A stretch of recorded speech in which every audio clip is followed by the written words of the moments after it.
පාළු අම්බරයේ තේ තුන්නක් ඇදිලා පාට ගෑවිකසේ පාළුව සැඟව කියා පාළු අම්බරයේ තේ තුන්නක් ඇදිලා පාට ගෑවිකසේ පාළුව සැඟව කියා සීතලෙන් මිරිකි උදාවුණු මේ අරුණේ.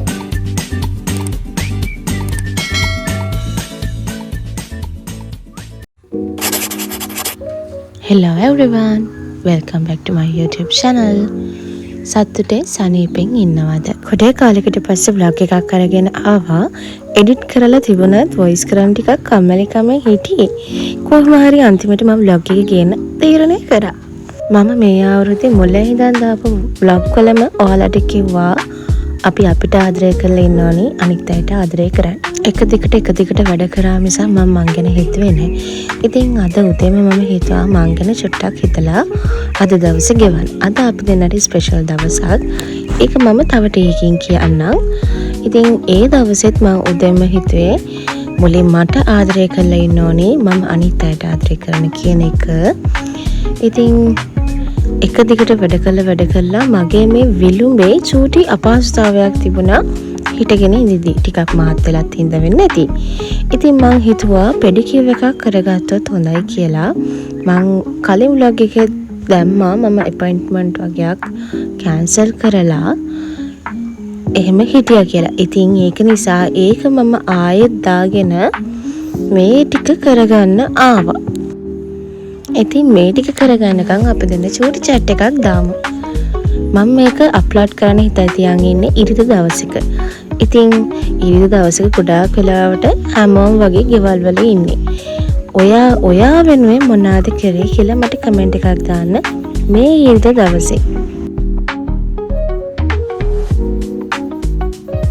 මම මේ ෆස්ට් ටයිම් තමයි පෙඩිකියුර් එකක් කරගන්නේ. හැබැයි මෙතනට ගියාට පස්සේ ඒ නාංගි මට කිව්වා අක්කේ මාස 2කට සැරයක් කරගන්න මේ පෙඩිකියුර් එක එහෙම කියලා. මේ තියෙන මගේ මැරුණු හැම ඒ තරම් ගොඩාක් තියෙනවා. ඉතින් දැන් ඉතින් මට ආදරය කරන නිසා මම මේ දේවල් මගේ ටයිම් එකට හරියට බල කරගන්න හිතේ තියාගත්තා.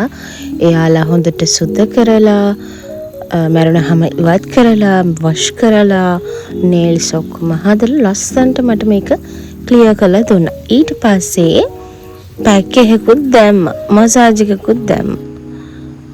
මසාජ් එක තමයි මට නම් ගොඩාක් වටිනවා උනේ. මසාජ් එක දානකම් ඔයාලා මට කියන්න බලන්න මම කලින් පෝස්ට් එකක් දැම්මා මේ වගේ ඇස්තටික් වීඩියෝස් හදන විදිහ මම ඔයාලට vlog එකකින් ගේන්නම් කියලා. මේ වගේ vlogs හදන්න වීඩියෝස් හදන්න කැමති අය මට මේකට කමෙන්ට් එකක් දාන්න. ඔයාලට මොනවද දැනගන්න ඕනි කියලා. ඒ කියන්නේ වීඩියෝස් හදන ඇප් මොනවාද? ඒ වගේම මම thumbnail එක හදන හැටි කොහොමද කියලා මම ඒ vlog එකෙන් අරන් එන්න.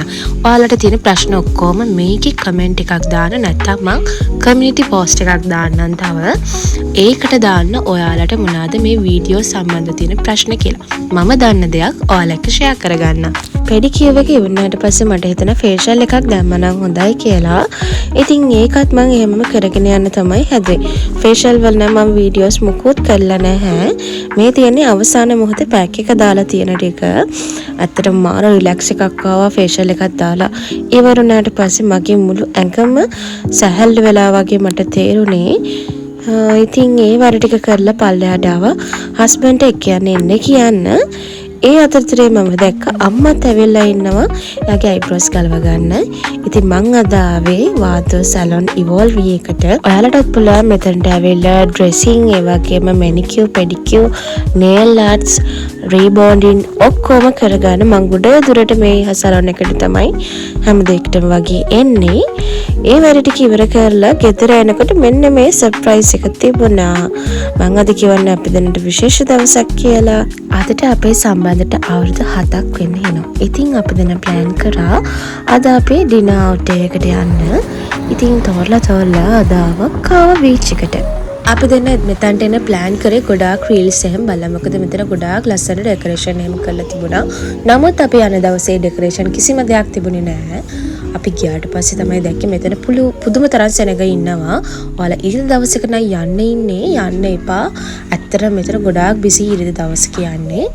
අනිත් එක තමයි අපි පොඩි දෙයක් දැක්කා.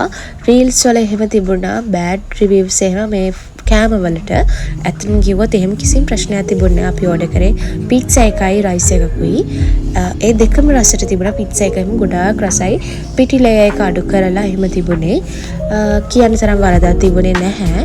නමුත් මෙතනට ගොඩක් මම දැක්ක දේ තමයි කපල්ස් ආවම යාලා කියා කරන්නේ නැහැ. ගෲප්ස් වගේ ආවොත් තමයි එයාලා පොඩ්ඩක් ඒ පැත්ත බලලා එහෙම කරලා දෙන්නේ. මම ඒක දැක්ක දෙයක්, මට හිතිච්ච දෙයක්. ඇත්තට මේක බෑඩ් රිවිව් එකක්. ඉතින් කොහොම හරි අපිට අපේ හම්බෙච්ච කෑම වලට පොඩි අඩුපාඩුකම් වෙලා තිබුණා. චිලි පේස්ට් එහෙම හම්බෙලා තිබුණේ. මම හිතන්නේ එයාලගේ ඉන්න පිරිසක් අඩු නිසාත් ඒ වගේම ඇවිල්ලා හිටපු පිරිස වැඩි නිසාත් වෙන්න පුළුවන්. ගොඩක් එයාලා කියා කරේ ගෲප්ස් පැත්තකින්ද වෙන්නත් පුළුවන්.